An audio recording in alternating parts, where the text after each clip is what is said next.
Hola, ¿qué tal? Buen día a todos. Soy la doctora Eloísa Asia Sánchez Vivar, médico radiólogo adscrito al servicio de imagenología del Hospital de Oncología Siglo XXI. Agradezco mucho al comité organizador del Centro Médico Nacional Siglo XXI, ¿no? De la Sociedad Médica de Centro Médico, por esta invitación y en especial al doctor Avelar. Vamos a hablar sobre el estado actual de las biopsias de mama. Sabemos que las biopsias de mama han evolucionado y esto es debido a que se inicia el cribado o el tamizaje en el cual nosotros detectamos lesiones que no son palpables. Derivado de esto, entonces existe la necesidad en aquellos años, hace 30, 40 años, donde tenemos que hacer una biopsia de ese tejido para saber qué es. Y se inicia entonces haciendo biopsias guiadas por arpón, por imagen, con la finalidad de extirpar lesiones. Esto progresa posteriormente a biopsias con punción con aguja fina. Sin embargo, sabemos que este tipo de biopsias pues solamente nos dan los hallazgos de los cambios citológicos. Para los años 80 o 90, entonces evolucionamos a biopsia con aguja de corte, en el cual ya podemos biopsiar calcificaciones vistas en mastografía o nódulos observados por ultrasonido. En la actualidad tenemos diferentes tipos de biopsia y estos debemos conocerlos como radiólogos para saber cuál vamos a utilizar en algún momento. Entonces, vamos a empezar diciendo que estas lesiones que vamos a biopsiar por imagen generalmente son lesiones que no son palpables y debemos conocer la naturaleza de la lesión, cómo se manifiesta por imagen para poder nosotros elegir un dispositivo que debe cumplir ciertas características para tener nosotros un diagnóstico histopatológico y tener un rendimiento diagnóstico de esta biopsia. Entonces, a manera de introducción, vamos a ver que cada una de las biopsias actualmente tiene diferentes indicaciones y dispositivos que debemos utilizar como radiólogos. La primera, que es la punción con aguja fina, en la cual utilizamos agujas de 20 a 21 gauge. Hay literaturas que dicen que hasta 23 o 25 gauge podemos utilizar. Las biopsias con aguja de corte o con aguja de gruesa o corebiopsias, en el cual utilizamos agujas con un grosor de 14 a 18 gauge. Las biopsias asistidas por vacío para biopsias que nos den diagnóstico, pero que también puedan remover el tejido, en el cual utilizamos agujas gruesas de 7 a 12 gauge y las biopsias quirúrgicas o abiertas guiadas por arpón o palpación, que actualmente como fines diagnósticos son las menos utilizadas. ¿Cuáles son las ventajas de utilizar una biopsia de mínima invasión? Bueno, primero que nos va a evitar cirugías innecesarias, son procedimientos de bajo costo, son más rápidos para obtener un diagnóstico y por lo tanto causan menos morbilidad a la paciente y más rápida recuperación y menos cicatriz. ¿Y cuáles son las indicaciones entonces de aquellas lesiones? Bueno, son aquellas lesiones caracterizadas por imagen como BIRATS 4 o 5, derivadas del cribado o bien del diagnóstico, y que en aquellas pacientes es obligatorio realizar estudios complementarios de imagen a fin de caracterizar la lesión y ver cuál es el mejor abordaje de cada una. ¿Cuáles son esos? Pues los nódulos, las microcalcificaciones, las asimetrías focales y las distorsiones de la arquitectura cuando se ven por ultrasonido o mastografía. Para esto necesitamos preparar a la paciente. Primero, y lo más importante actualmente, pues es informarle a la paciente sobre el procedimiento que le vamos a realizar, cuáles son sus ventajas, sus desventajas y sus posibles complicaciones, y obviamente que ella firme nuestro consentimiento informado. Esto es un documento médico legal que está establecido, tenemos que tener en todos los hospitales y en toda nuestra práctica como médicos expertos en biopsias. Es importante que la paciente, si está tomando ácido acetilsalicílico, lo suspenda por lo menos 5 días antes de su realización, porque el ácido acetilsalicílico sabemos que interviene en la agregación plaquetaria y hemos tenido pacientes que no nos dicen que están tomando ácido acetilsalicílico y desde que le infiltramos el anestésico local empiezan a hacer petequias. Entonces, no nos va a comprometer la vida de la paciente, pero sí nos compromete nuestro procedimiento. Pacientes que tienen anticoagulante oral, se dice en la literatura que cuando el paciente está tomando warfarina, el INR tiene que ser menor a 2. Si es mayor a 2.5, se tiene que retirar de 3 a 5 días antes. Es importante, nosotros no biopsiamos a las pacientes cuando vienen con warfarina. Les recomendamos que cambien a una enoxaparina de bajo peso molecular para que la paciente no tenga sangrado, porque sí hemos tenido pacientes que sangran. Y aunque dicen las guías de práctica clínica que realizadas por radiólogos intervencionistas en el 2012 que no es necesario suspenderla, y también dicen que no compromete la vida de la paciente, sí nos compromete nuestro procedimiento. Por eso es que nosotros aquí sí los cambiamos. El ayuno es relativo, es decir, no es necesario un ayuno de 8 horas. Con que la paciente tenga el estómago vacío unas 2 o 3 horas es importante, porque nosotros, al ser un hospital oncológico, tenemos pacientes de diferentes tipos, y a veces si la paciente se desmaya, tiene reacción vagal, vomita, entonces el estómago está lleno. Si hay alguna complicación, la paciente no se puede pasar a otro servicio. Entonces es importante que el ayuno sea relativo, por lo menos de 3 horas, para que esté vacío el estómago y no haya complicaciones. ¿Cuáles son los métodos de imagen guía? Pues hoy por hoy el ultrasonido es el estándar para biopsiar nódulos que sean observados por ultrasonido, la estereotaxia o tomosíntesis, que la dejamos para microcalcificaciones sobre todo, y algunas lesiones que no tengan representación al ultrasonido. Y la resonancia magnética, que sabemos solamente se utiliza para aquellos reforzamientos que no tienen representación por algún otro método de estudio. Ahora vamos a pasar con los sistemas para toma de biopsia.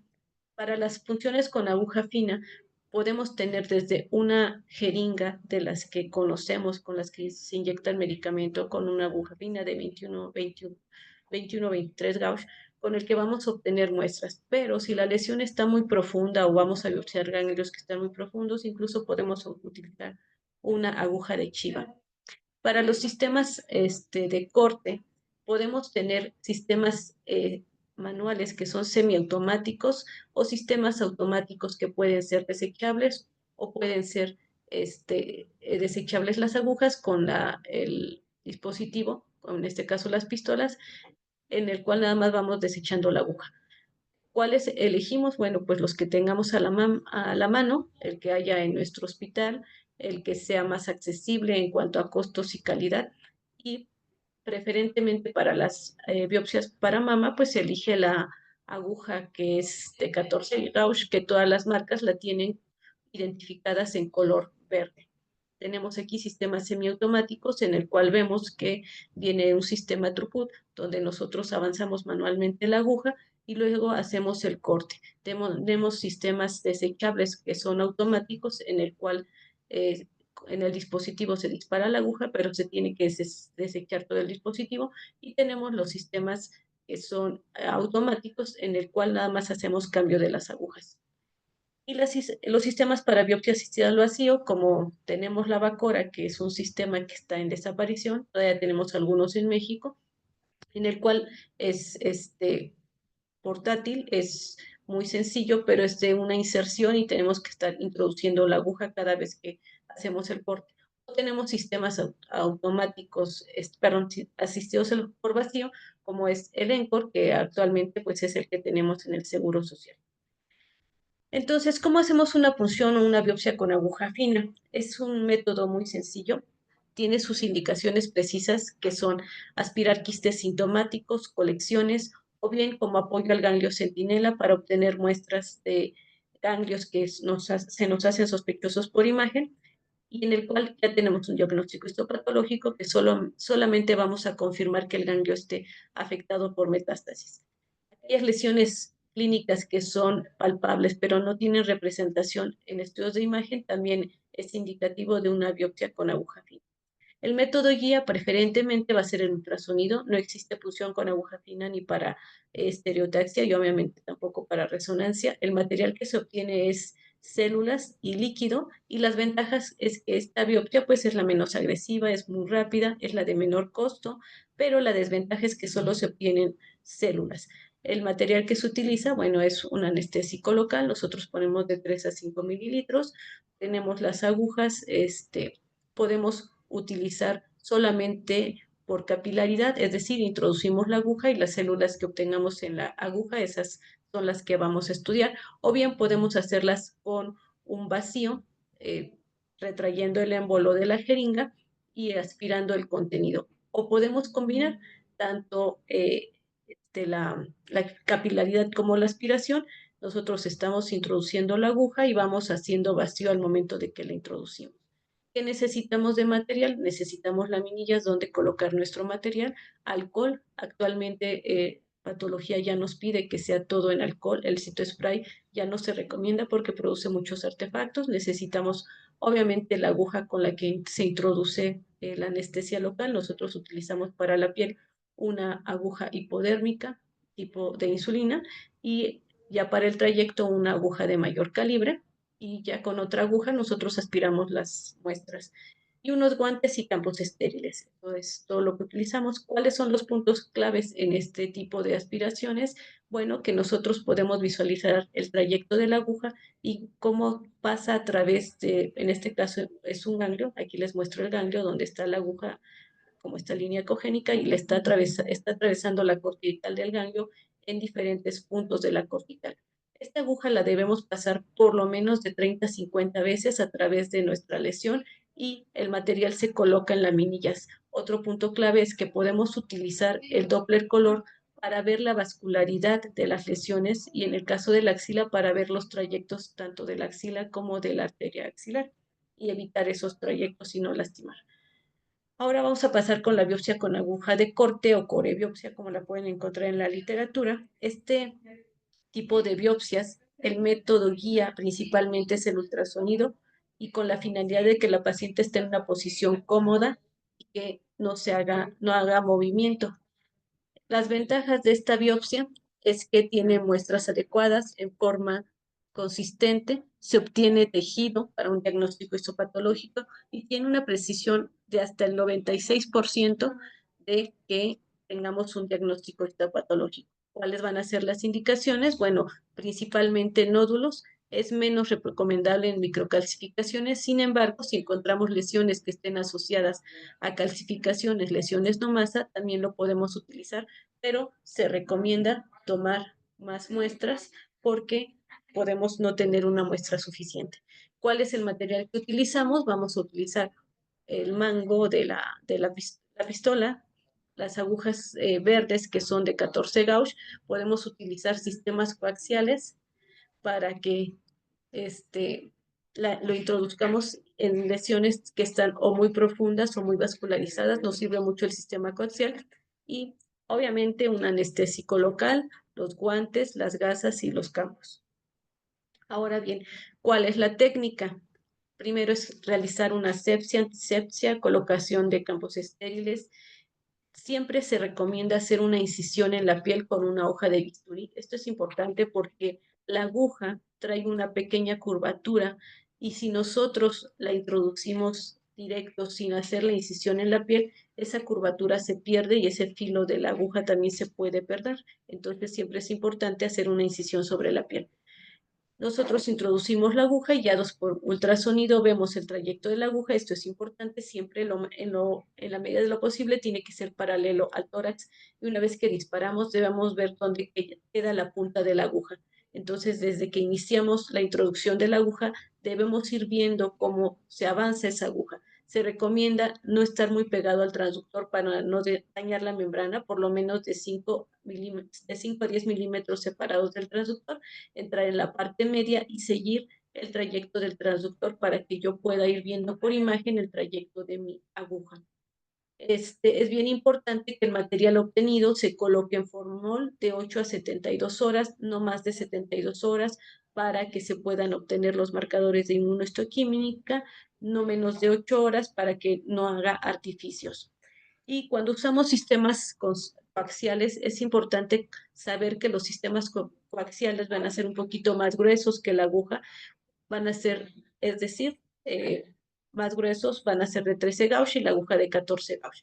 Vamos a tener que la aguja debe entrar en todo el coaxial hasta topar con él para que yo pueda, aquí les pongo la imagen, sale la aguja y a la hora de que se dispara, se abre la aguja, quedando el coaxial protegiendo la aguja y lo único que se abre pues es la aguja para introducir la muestra en la cámara. Ahora, Bien, vamos a ver cómo en estas imágenes vamos a depender de un ayudante, porque nosotros vamos a tener el sistema coaxial sosteniéndolo, viendo que se introduzca a la mama y a la lesión, y a través de él lo que hace nuestro ayudante es quitar la guía e introducir la aguja hasta el tope. Aquí les enseño el sistema coaxial, cómo llega al borde del nódulo y cómo introducimos la aguja y corta a través de ese nódulo. Cuando utilizamos estos sistemas coaxiales, cuando necesitamos que haya un control sobre esas lesiones, que no haya sangrado, si tenemos lesiones que están muy vascularizadas, si tenemos lesiones que sabemos que podemos dejar una siembra en el trayecto, en esas lesiones que ya vemos por imagen muy agresivas, podemos utilizar el coaxial, o lesiones que están muy cerca de la pared o de la piel. Este material que se obtiene igualmente se introduce en un frasco con formol. Y los sistemas semiautomáticos, cuando utilizamos un sistema semiautomático, estos sistemas semiautomáticos nos son de gran utilidad para lesiones que son muy profundas, pegadas al pectoral o pegadas a estructuras vasculares, donde yo necesito tener un control sobre el corte. Entonces, introducimos nuestro sistema coaxial y a través de él, nuestro sistema semiautomático. Va a depender del gauge que nosotros elijamos.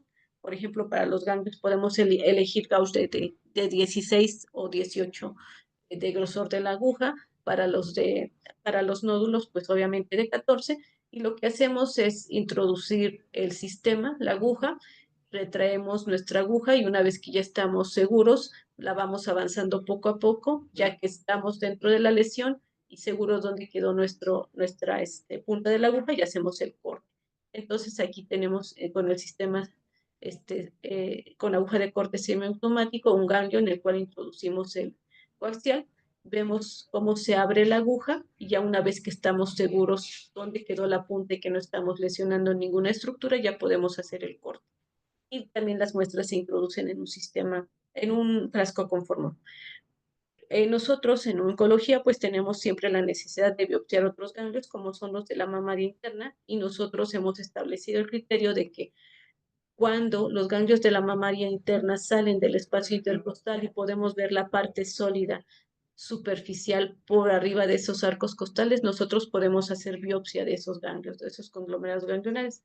Cuando esos ganglios se introducen al mediastino y no hay manera de controlar el acceso, pues mejor los mandamos a radiología intervencionista porque están en una sala con características más adecuadas, donde hay una complicación, ellos lo pueden manejar. Bueno, y ahora las biopsias asistidas por vacío. Estos procedimientos son de mínima invasión, se realizan con la guía de algún método de imagen. Es el único sistema que podemos utilizar tanto en resonancia, en mastografía y en ultrasonido. Y este sistema se utiliza con la finalidad de obtener material de diagnóstico y en casos seleccionados como una opción a tratamiento. Cuando tenemos una lesión benigna que necesita ser removida porque es sintomática, entonces, pero y ya la conocemos, podemos removerla con este tipo de sistema. Las indicaciones, sin embargo, son principalmente en biopsias por estereotaxia o tomosíntesis con microcalcificaciones que sabemos que la mayoría de las veces pues pueden no tener representación al ultrasonido.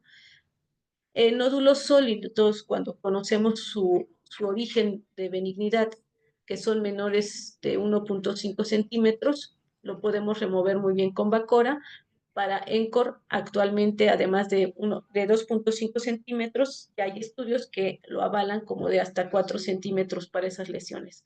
En los nódulos complejos, aquellos nódulos sólidos quísticos, es decir, aquellos tumores intraquísticos que de pronto tenemos, también los podemos remover con estos sistemas porque sabemos que si lo hacemos con corte podemos no tener muestras suficientes. Los nódulos intraductales actualmente es el sistema que más se recomienda porque además de tener un diagnóstico histopatológico, pues nos ayuda al tratamiento. Si tenemos papilomas o ectasias que están sintomáticas, con esto vamos a remover la totalidad del tejido. Asimetrías en desarrollo, que sabemos que solo lo vamos a ver por mastografía, pues hay que hacerle biopsia por este sistema. Las distorsiones igual y los reforzamientos que encontremos por resonancia sin representación a los diferentes métodos de estudio.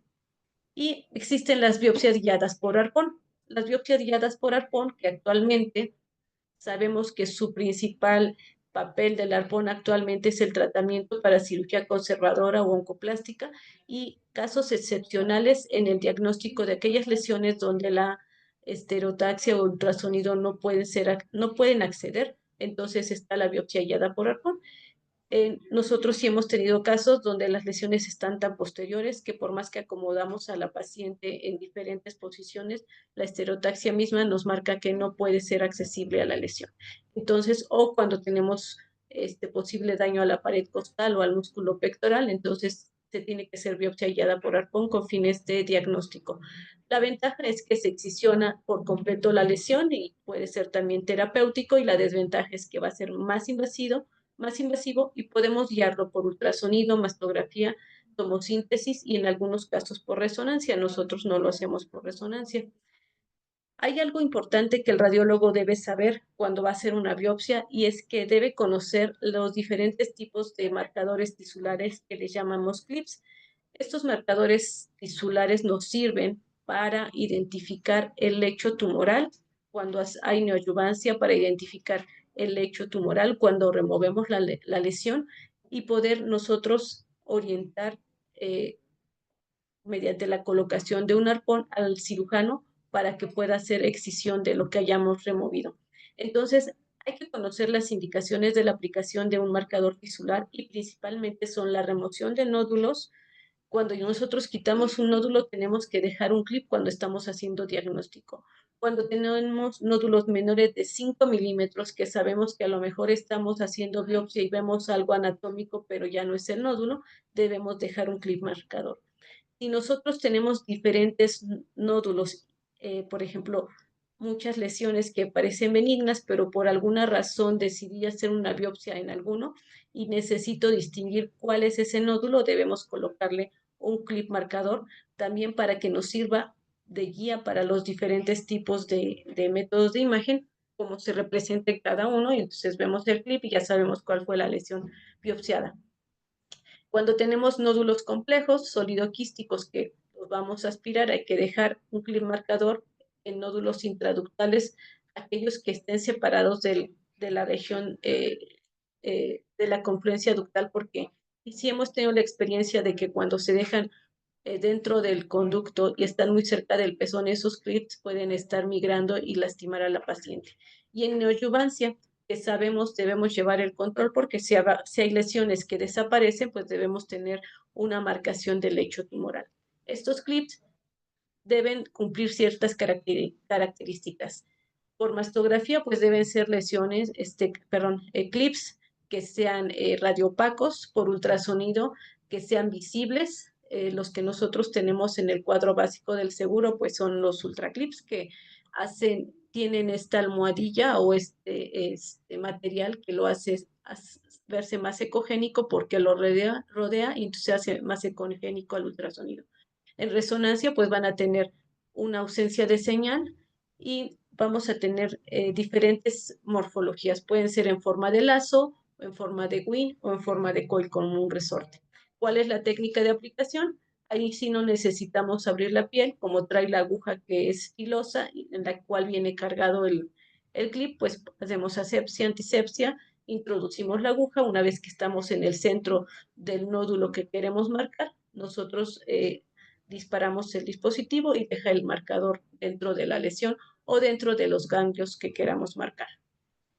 Si nosotros comparamos las biopsias de las biopsias de la mama, podemos entonces tener que hay ciertas ventajas de cada una y desventajas. Las biopsias quirúrgicas sabemos que son biopsias que van a ser más precisas, hasta el 98% cuando se extirpa por completo la lesión, y sabemos que van a tener un valor predictivo positivo también alto del 98%. Entonces, ¿cuáles son las desventajas de las biopsias quirúrgicas? Que causan dolor, cicatrices que causan insatisfacción a la paciente, que puede haber complicaciones desde la anestesia hasta complicaciones derivadas del propio procedimiento, que son procedimientos largos y costosos. Entonces, para diagnóstico, actualmente las biopsias quirúrgicas pues son las que menos se hacen. Las biopsias con aguja de corte son las que más se hacen, son las que nos dan mucha información para los nódulos, para las lesiones sólidas. No se recomiendan microcalcificaciones porque podemos tener subestimación de las lesiones, y la desventaja que tiene es que tenemos que hacer inserciones múltiples de la aguja en la lesión. Pueden ser limitantes para accesar a áreas sensibles, por ejemplo, áreas cerca del pezón, y puede tener falta de fiabilidad en las microcalcificaciones, como lo comentábamos, y no permite excisionar lesiones. Entonces, de ahí que las biopsias con aguja de corte, hoy por hoy, siguen siendo las que se hacen más para diagnóstico histopatológico. Y existen las biopsias asistidas por vacío, en las cuales obtenemos patrones histológicos intactos. Sin embargo, estas no se hacen de inicio para las lesiones que tenemos BIRAT5, se prefiere para aquellas lesiones, como ya lo vimos, que son nódulos complejos, sólidos quísticos, lesiones muy pequeñitas que sabemos que puede ser que con una aguja de corte fragmentemos el tumor y que no tengamos un patrón histológico intacto. Podemos hacer excisión de las lesiones en las lesiones benignas. Estos dispositivos han venido a reducir las tasas de rebiopsia cuando los usamos directamente bien seleccionado en el tipo de lesiones que ya vimos, y reducen la probabilidad de muestras no diagnósticas. ¿Qué tenemos que hacer cuando hacemos una biopsia? Un reporte de los hallazgos. Esto es bien importante. Siempre como radiólogos tenemos que hacer nuestro reporte de lo que hicimos. Entonces, tenemos que poner cuál fue la indicación del procedimiento, es decir, qué tipo de lesión biopsiamos con su BIRATS, dónde estaba localizada la lesión y las características que tenía por cuadrante, radio y distancia del pezón, el tipo de anestesia y el volumen que se aplicó, la aguja o dispositivo que hayamos utilizado, el total de número de muestras. Esto es bien importante porque cada patólogo les va a pedir diferentes números de muestras. Sabemos que la literatura dice que con una muestra podemos tener diagnóstico, pero hay patólogos que nos piden 5 o 7 muestras para que puedan hacer marcadores de inmunohistoquímica. Entonces, esto es bien importante porque si sacamos poquitas y vemos que no salió el resultado, vamos al reporte y vemos pues cuántas se sacaron. Entonces, podemos justificar que puede ser que nos hayan faltado más muestras. Y en el caso de las esterotaxias, ¿cuántas muestras contienen calcificaciones? Esto es bien importante. Nosotros aquí en el hospital incluso separamos las que tienen calcificaciones de las que no cuando lo hacemos por esterotaxia. Y pusimos un clip marcador. ¿Qué tipo de clip marcador fue utilizado? Actualmente los clips además vienen con un número de lote. En ese número de lote también dice la fecha de caducidad. Y esto es importante porque sabemos que sí hay algunas reacciones alérgicas al titanio sobre todo, y si hubo alguna complicación de la muestra del procedimiento durante la toma de la muestra, también lo tenemos que especificar. Si la paciente sangró, si hubo la presencia de hematomas, si hubo alguna lesión de alguna estructura importante, se tiene que colocar. Nuestro trabajo como radiólogos no termina solamente en hacer la biopsia, siempre tenemos que ver el resultado histopatológico y hacer la concordancia. ¿Y qué es la concordancia diagnóstica? Es decir, si yo tengo un estudio de imagen donde tengo una sospecha de malignidad, si tiene concordancia o se correlaciona con el resultado anatomopatológico. Con esto es importante tomar en cuenta que cada tipo de biopsia tiene algunos falsos negativos. Por ejemplo, pueden ir del 0.3 al 0.8%, es decir, los falsos negativos esperamos que sean menos del 1%. Por eso es importante disminuirlos con esa correlación entre imagen y patología. Por esterotaxia, si se hace con aguja de corte, sabemos que va hasta el 8%, por eso se utilizan sistemas asistidos por vacío. Los sistemas asistidos por vacío pueden tener hasta el 3%, y que van a depender del número de muestras que tomemos y también del sitio que elijamos. Sabemos que si no removemos por completo la lesión, puede ser que no hayamos estudiado por completo la lesión. En las exéresis también hay discordancia hasta el 8% y por resonancia hasta el 2%. Entonces, ¿qué debemos hacer cuando hay una discordancia entre los estudios de imagen y patología? El BIRAT dice que si nosotros tenemos lesiones con baja sospecha y la lesión es benigna, la paciente tranquilamente se regresa al programa de tamizaje. Si nosotros tenemos un resultado con una sospecha intermedia, con una patología inespecífica, podemos darle seguimiento a 6 meses. Pero si tenemos una lesión BIRATS 4C o BIRATS 5, donde la lesión es muy sospechosa y nos sale benigna, tenemos que reconsiderar una nueva biopsia. Y, por ejemplo, nosotros lo que hacemos, porque nos llegan muchas pacientes que fueron biopsiadas en forma externa y entonces vienen con un resultado discordante, entonces decidimos tomar una nueva biopsia, ya sea con aguja de corte y tomar más muestras, o bien irnos directamente a sistemas asistidos por vacío. Si nosotros tenemos un resultado inespecífico, es decir, que ni bueno ni malo, a lo mejor nos faltó muestra, bueno, hay que tomar una nueva biopsia o incluso hacer excisión. La excisión, bueno, actualmente ya se ha omitido, puesto que hay sistemas asistidos por vacío.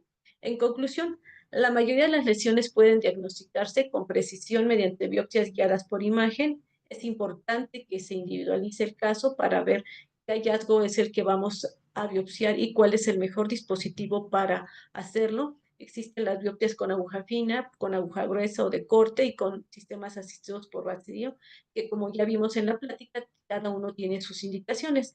La técnica de elección va a ser por aquella donde veamos mejor la lesión. Y hoy por hoy sabemos que la ecografía es la mejor para hacer biopsia de los nódulos y de los ganglios, la esterotaxia o tomosíntesis para microcalcificaciones y hallazgos solo observados por mamografía, ya sean distorsiones o asimetrías, y la resonancia para los reforzamientos sin representación en mamografía o ultrasonido.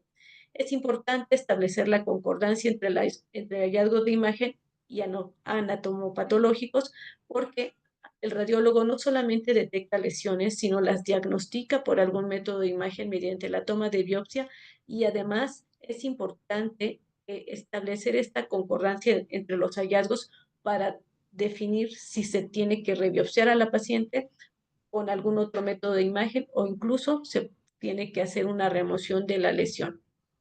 Les agradezco su atención.